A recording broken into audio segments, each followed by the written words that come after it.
Hi, and welcome to the X22 Report Spotlight. Today we have a returning guest, Bix Weir. Bix is the creator of the Road to Ruta theory. That's roadtoruta.com. And I am very happy to have Bix back on the X22 Report Spotlight. Bix, welcome back to the Spotlight. Thank you, Dave. I love doing these interviews. Your stuff is great, and I'm a big fan. Thank you very much. I wanted to start off with, I guess we'll just start off with the Italian referendum.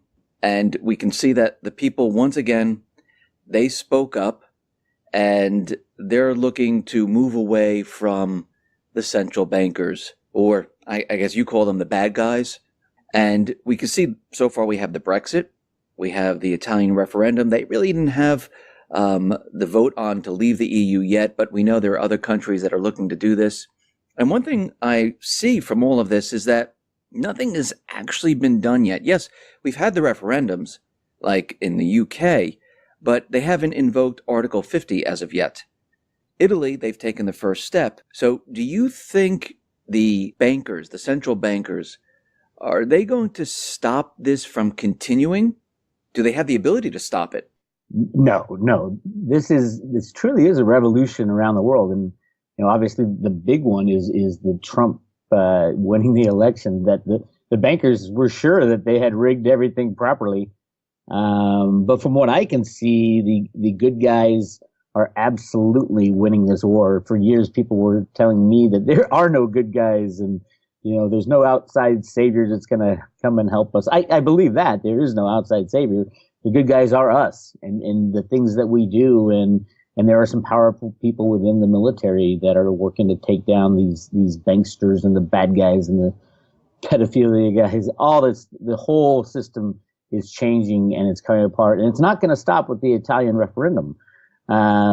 With Italy right now, you got the ECB absolutely rigging every market, just like in the United States, to keep things together.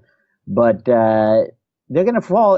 Every nation state or whatever they are in Europe, they completely lost their nation when they signed up with the EU, because if you don't have control of your own money, you're absolutely screwed. And how the people of Europe let this happen in the first place is beyond me. But now they're saying no more. We learn the errors of our ways. But the problem, of course, is going to be that they have no other form of currency. And so it's pretty much guaranteed to be a rocky road for everyone, even within the United States from here on out. And this will continue in Europe.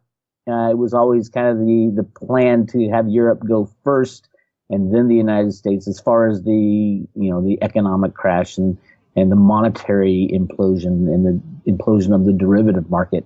So yeah, things are moving right along. It's picking up speed, going faster and faster into the new year.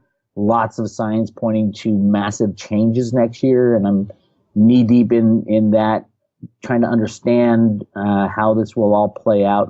Nobody really knows how it's going to play out, but the long-awaited transition is in full bloom, and it's easy to see now with the Brexit and the Trump win and the Italy referendum, and you're going to see it just tick one by one throughout Europe, that people are going to throw off their suppressive leaders and pick somebody new, completely different, with a different idea for their country. And they have to, because we're approaching a time when everything that was old will be thrown out, and we're going to have to reconstruct something new for the future.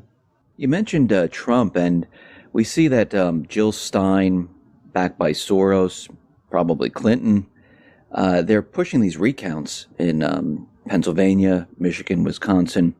Do you believe these recounts are really to, the purpose is to recount the votes, or is there something underneath this that they're really trying to do?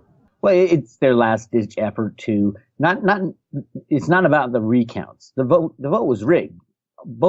All votes are rigged these days with computers.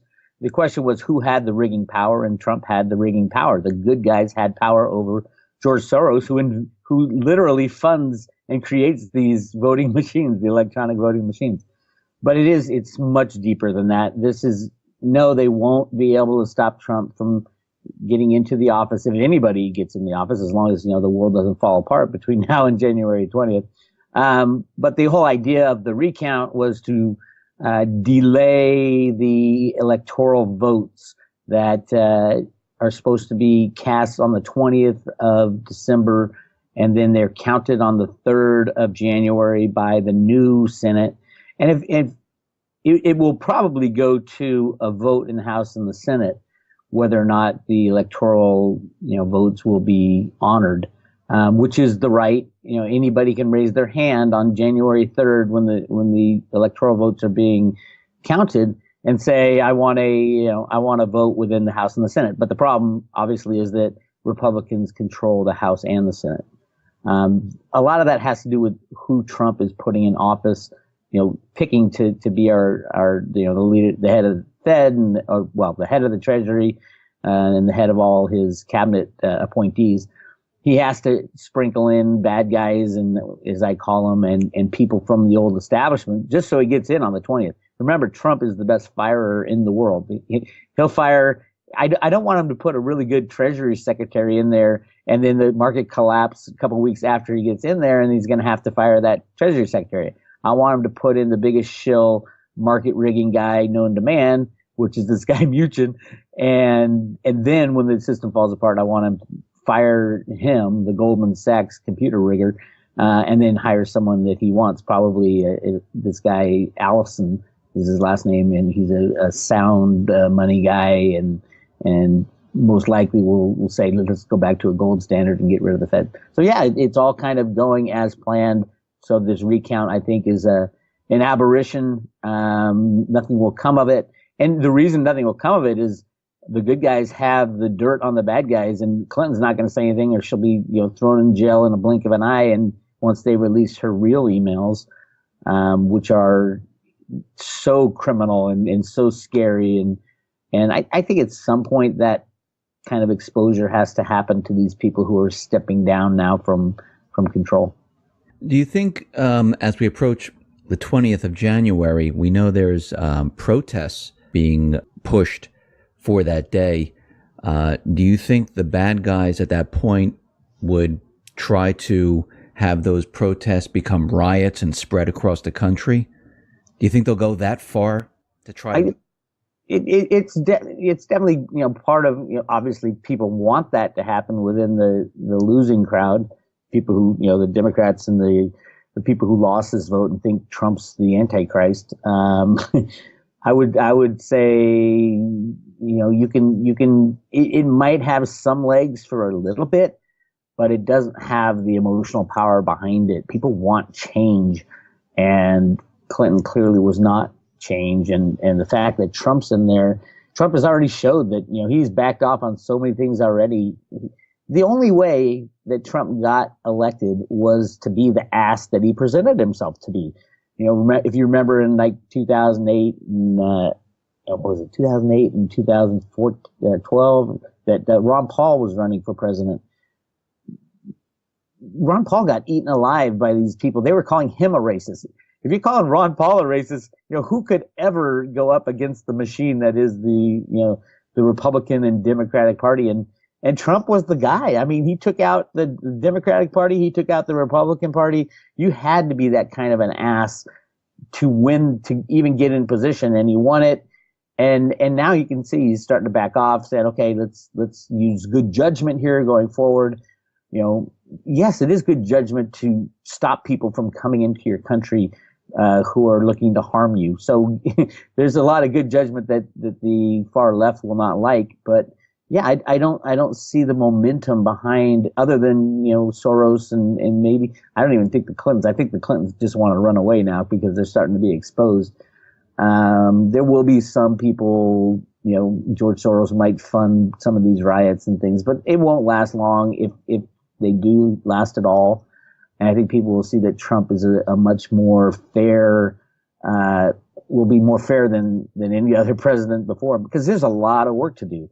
We're talking about taking out the bad guys' complete infrastructure of how our lives are run and replacing it with something new. That takes a lot of work, and Trump's the guy to do that, to tear things down and rebuild them.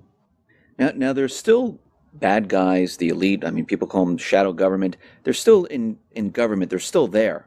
They're there, but They, they aren't making the major calls anymore.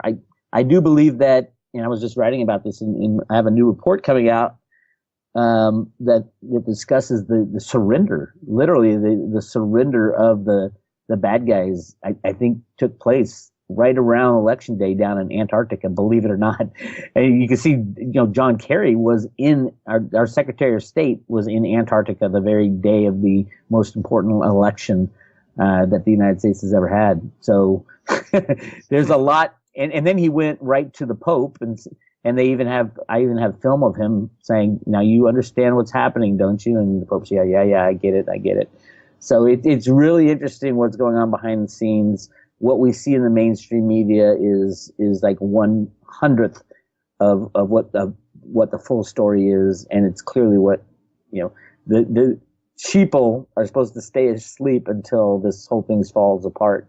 But we're waking up, and the alt media is really waking people up to what's real news and fake news, and hopefully people will wake up faster. But I think with the coming collapse of the old system, people will have to wake up. You mentioned fake news, and we know they're going after the alternative media. I mean, they're calling it fake. I know there's like plugins now, Facebook and Google. They're looking for some type of technology to detect fake news, and it looks like this is their last ditch effort to control the flow of information. Well, it's censorship. It is absolutely. That's exactly what it is. Yes, and it doesn't just go to Google and Yahoo and Facebook, and it goes to Twitter and even YouTube. A lot of the alt news YouTubers are saying their views starting to disappear or go down slowly, and they can't do it all at once. It'll be too obvious.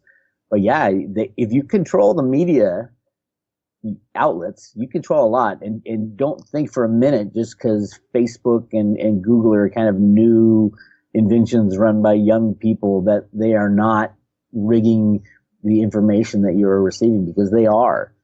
And this is a problem going forward. I do think it will be resolved after the crash, after the destruction of what we once knew as our both our monetary system and our system of governments, and living under a nanny state that takes care of you the whole way through your life is going to absolutely disappear with the crashing of the monetary system. So yeah, it's a really interesting time, and I do think it is a shot for humanity to move forward with truth and honesty.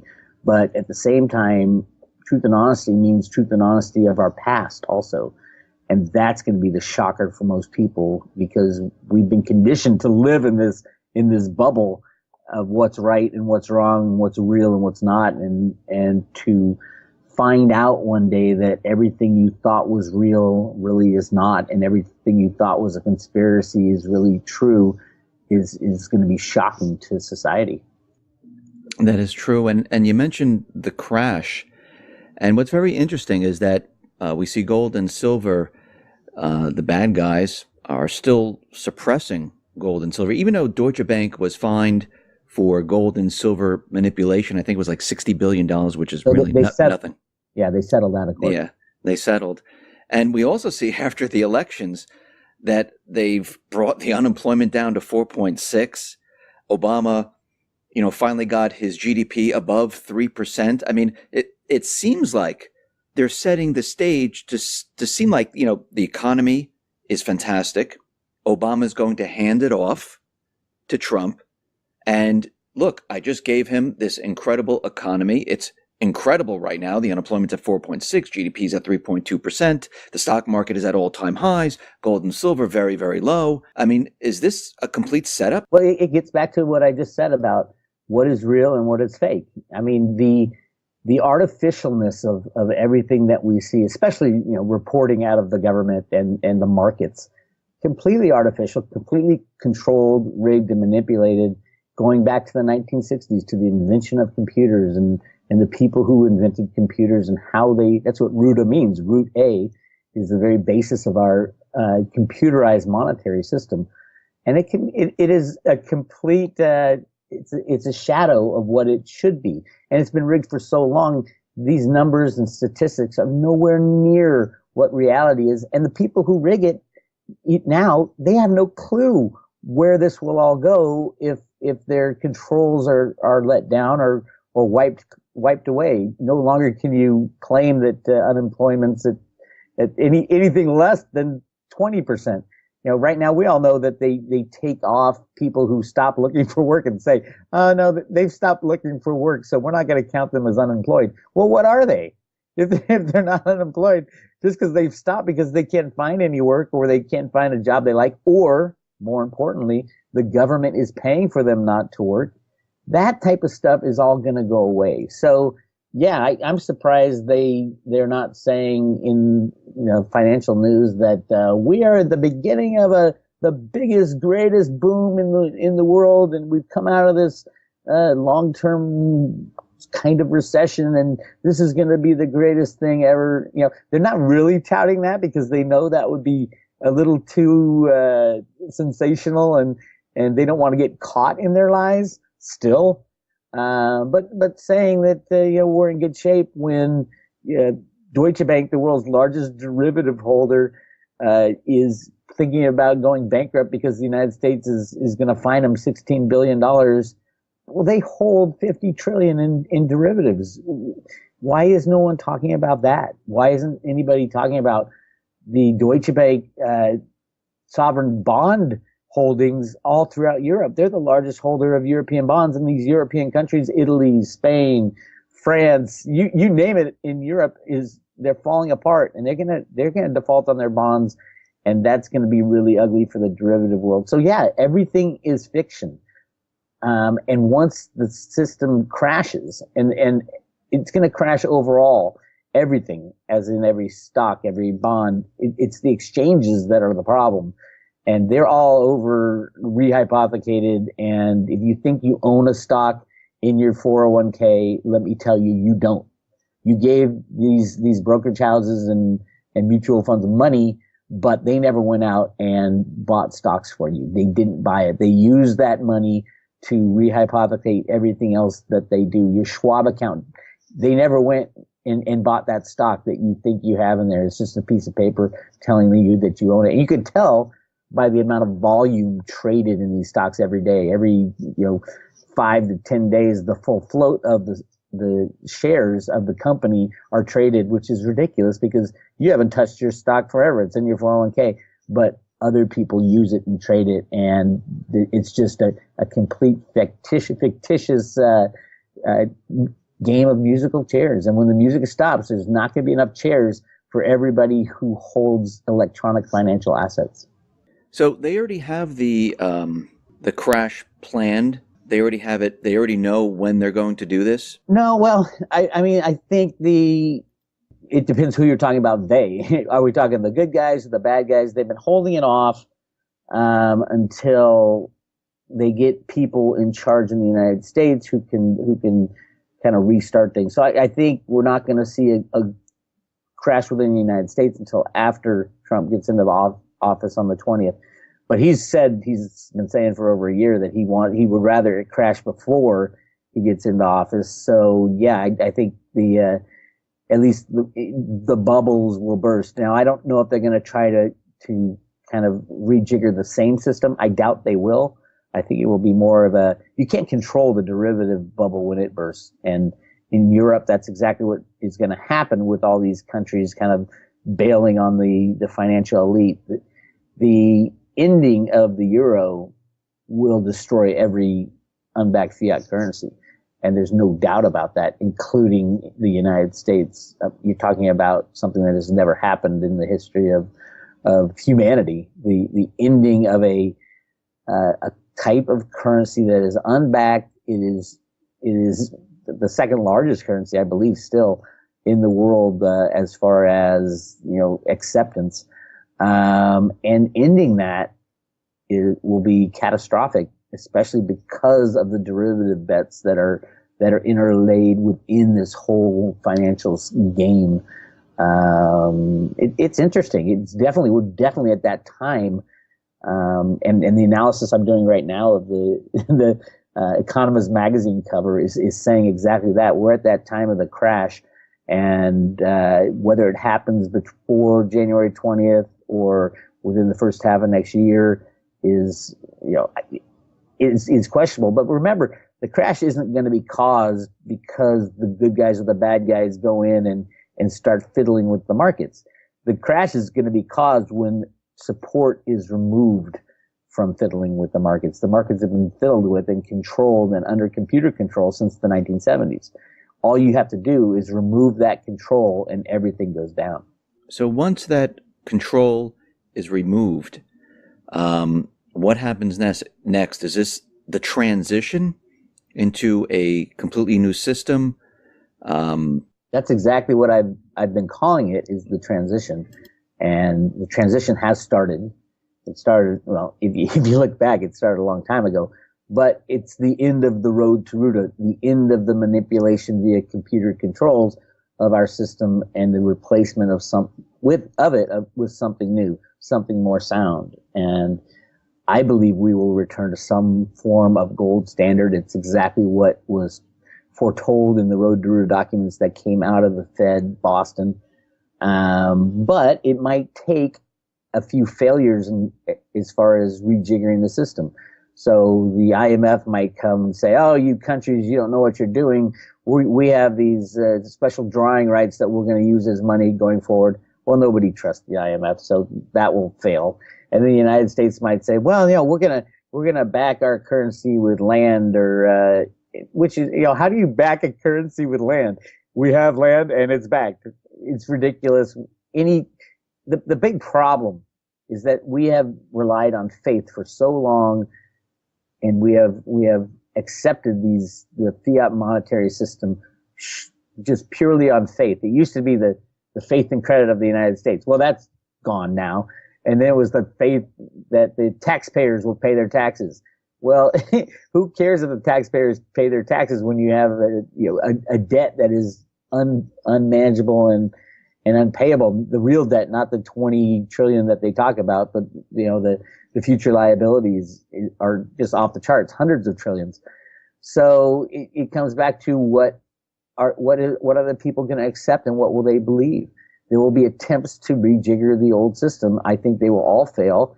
And ultimately, we'll go back to what we've always gone back to, which is gold and silver as money, physical coins as money, and physical coins in banks. If you want paper notes or electronic, great, but you better have the physical in the bank for exchange 1-to-1 with each dollar. You walk in and you get an ounce of silver if we go back to a true definition of the dollar. That type of thing has always been what, after fiat currencies crash, it always goes back to gold and silver. I think it will again, but it might take a little time for them to rejigger the system, attempt to rejigger the system, because people are going to be really pissed off, especially the rich, that they saved their whole lives and had faith in this electronic system that we call our fiat monetary system.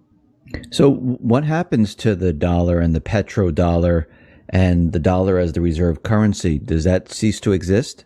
Well, the dollar, those are kind of three different things. You have the dollar, which is defined in the what's it, the Monetary Act of 18 something, but is defined as 1 ounce, near 1 ounce of silver. It's defined in actually grains of silver. That's the definition of a dollar. And then you have the Federal Reserve note that has taken on the position of the dollar since 1913. And then you have the world's reserve currency, who's mostly electronic IOUs. And what is an electronic IOU for a US dollar is another US dollar. So it's kind of, you go round and round with this and say, oh my God, how did we believe that the dollar is a concept now? It's not anything tangible. It's a concept. It's a currency that we use, but it is ethereal, and it can be created out of thin air and is created out of thin air. So, if it does go away, if we do have a derivative collapse and all fiat money is gone, basically, because of the fractional reserve nature of banking. So when money is gone, how do we restart the system? I think we go back to the constitutional US dollar, which is an ounce of silver And then we need to figure out the ratio between gold and silver, because gold will be there. And there's a lot of gold hidden within the United States that I think we've been just waiting for that rainy day. And that rainy day is coming. There's something strange going on at the U.S. Mint right now with the Silver Eagle program. They stopped a month early from minting the 2016 coins. And my mole within the U.S. Mint says they're going to be releasing the 2017 coins at the beginning of January instead of the end of January. But on a bigger side, they're not going to be releasing it under allocation, which is usually what they do. They say, okay, the new year, everybody wants those new coins this year.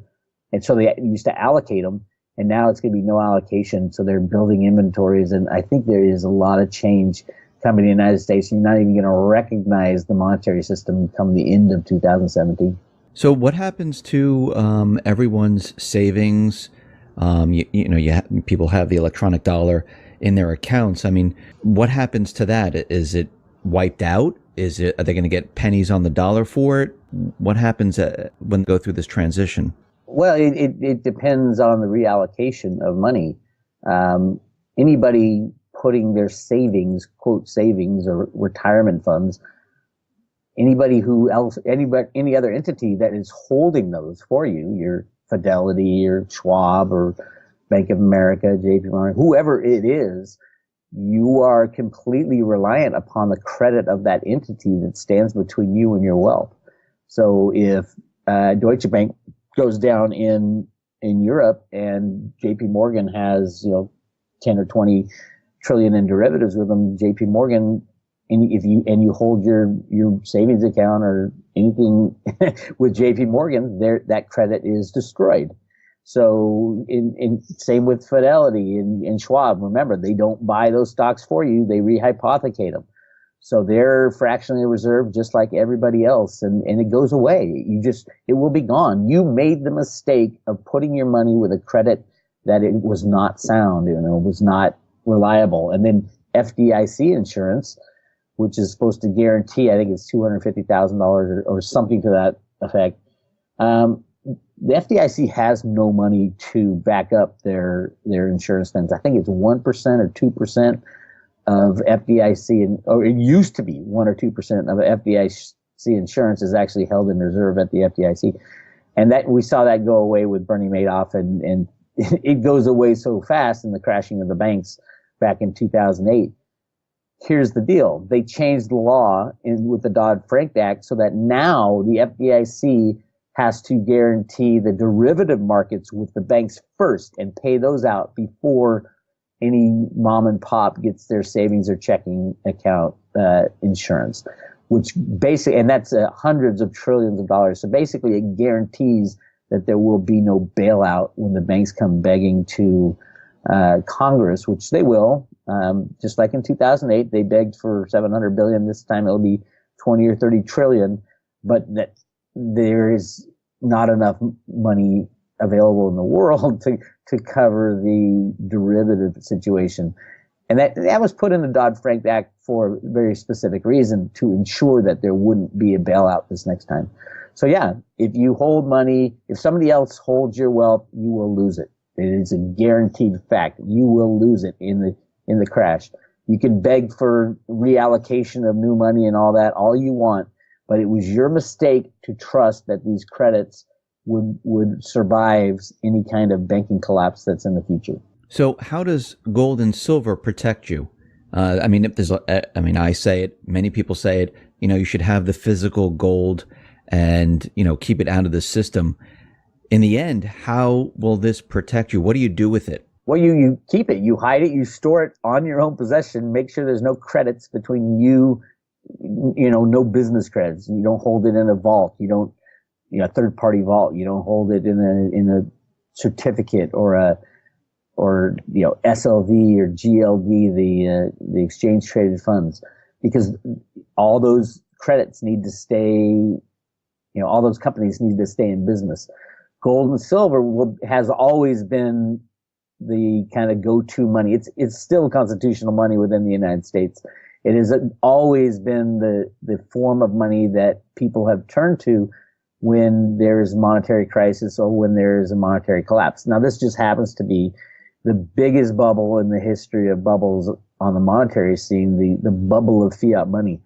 And everybody at some point, if you don't have physical gold and silver in your hand, you will be kicking yourself that you didn't make that step to remove the money from SLV or GLD, remove the money from even banking or mining shares. There's going to be no exchanges open, and there's going to be most mines within the United States and around the world will be nationalized, because when the system collapses, a country will not allow just a handful of people to be in control of the wealth of the future wealth of the nation. So yeah, I think even in the United States, there's going to be a lot of nationalization.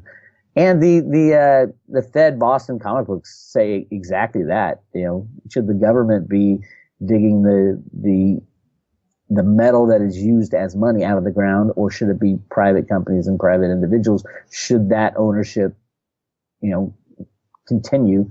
But remember also, with rehypothecation, you don't own those mining shares anyway.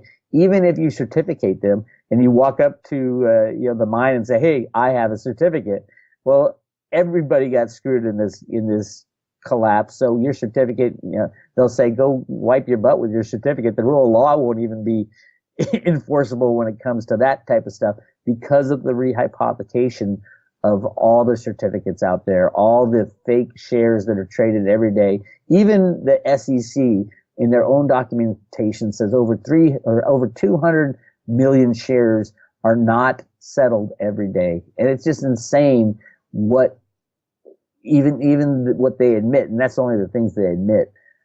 So yeah, the insanity continues, and if you don't have physical metal in your own possession, I think you're absolutely crazy, and expect to lose everything that's electronic, held by a third party. For those financial institutions that still exist during this transition period, there will be none. There'll be none at all. So, well, which one would? I mean, a small mom and pop, maybe. No. Everybody is. Well, first of all, we have a fractional reserve system, so even the small mom and pops that are only leveraged, say they're only leveraged 2 or 3 to 1. Leverage is leverage. Remember, all their customers are going to have lost everything too, because of when the large banks go down, the small banks go down, and when the small banks go down, the credit unions go down, because it's all intertwined, it's all intermixed. Yeah, they might not have derivatives, but all their customers lose everything too, and their customers will be running to the bank to withdraw whatever cash they might be able to get their hands on, which is impossible in a fractional reserve system. You got It's a Wonderful Life type of event. It's a run on a bank, and the banks don't have the money. Their money, your money's invested in Joe's house and in Fred's house. It's the same thing that goes. A monetary system, a large bank that collapses, they call them too big to fail. If one fails, the reason it was too big to fail is that if it fails, every other monetary institution would fail as well. So I just want to make this clear. So when this happens, there'll be no place to run to get your money. Well, there will be no money to be had. I mean, people are going to run to. I mean, if I'm living in a certain town, they're going to run to their bank, right? They'll run to their bank, right? I want my money. I'm going to go to ATM. I'm going to try to get into the bank. I want my money. And the first 2 or 3% will be able to get their money out, and then all of a sudden the bank has no money, because remember, they are fractionally reserved. And they don't even hold the money truthfully anymore. That's true. Even if theoretically, if they're a conservative leverage is say 8 or 9 or 10 to 1. If they're 10 to 1 and you have 10% of your customers saying, "I want my money," they pull it out, the bank has nothing.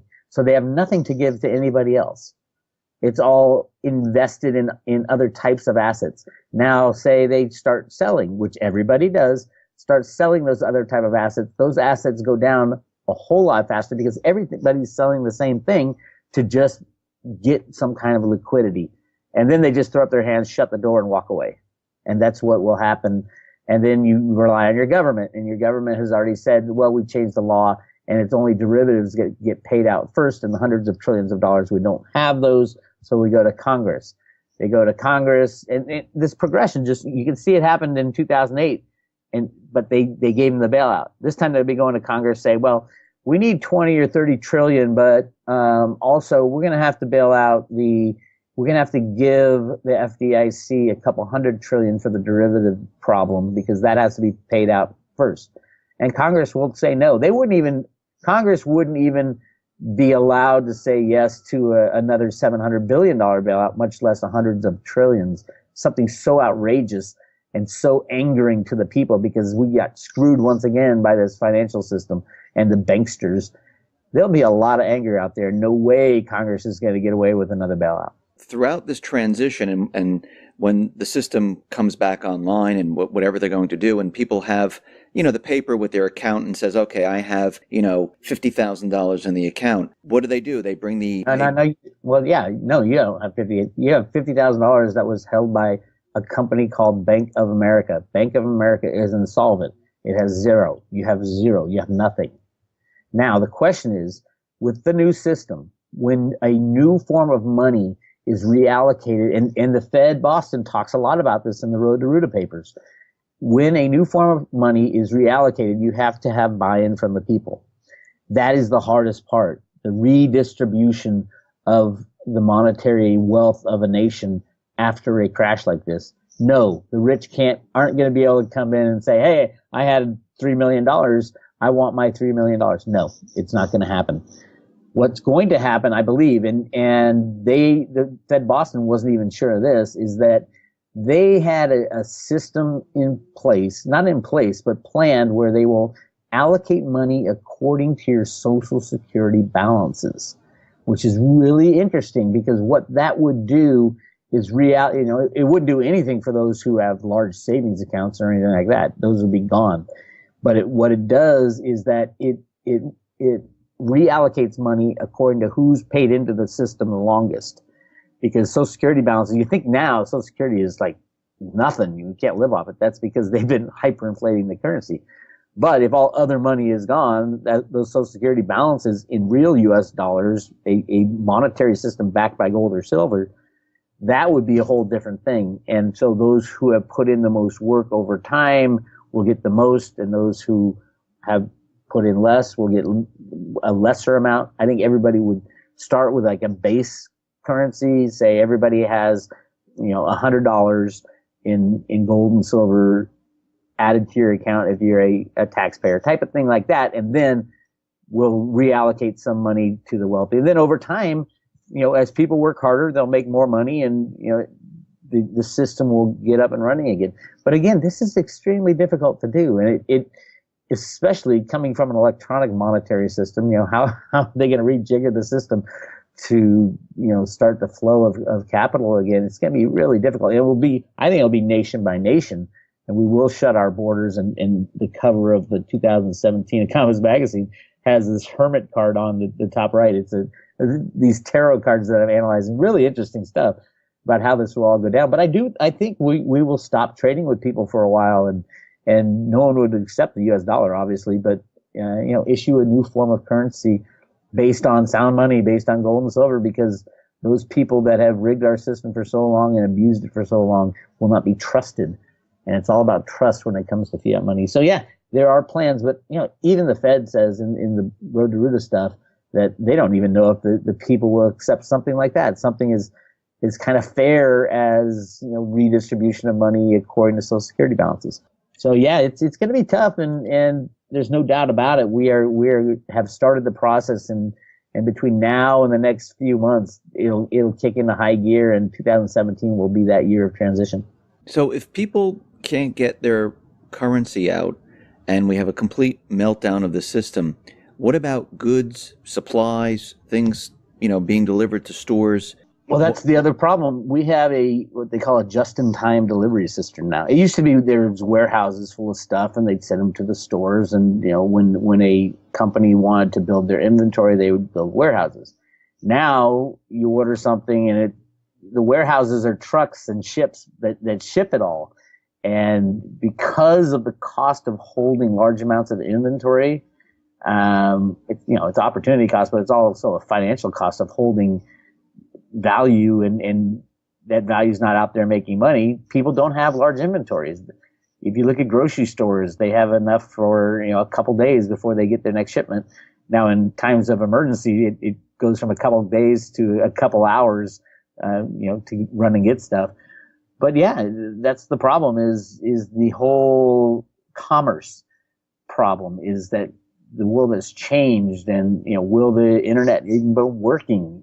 It takes companies surviving and thriving and being maintained. Will the internet be working? I don't even know. I mean, there are so many issues that this is going to affect, and that's exactly where we're headed. In the time of transition, the beginning part is going to be horrific.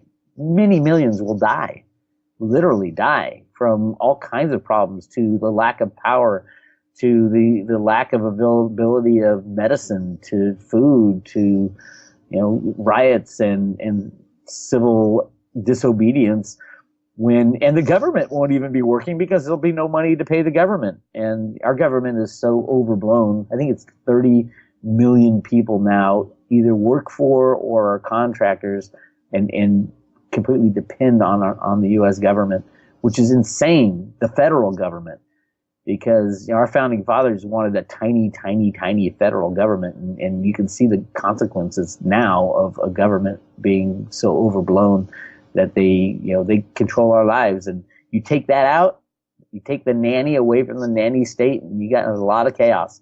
Ultimately, it would be good, I think, for humanity, but there's a lot of chaos getting from here to there. When all's said and done, is the private central bank, is that still going to be in existence? No, not even anything resembling a private central bank. And I had talked a lot about where this whole concept of the Federal Reserve Bank in the U.S. came from, and why we rejected it so many times until 1913.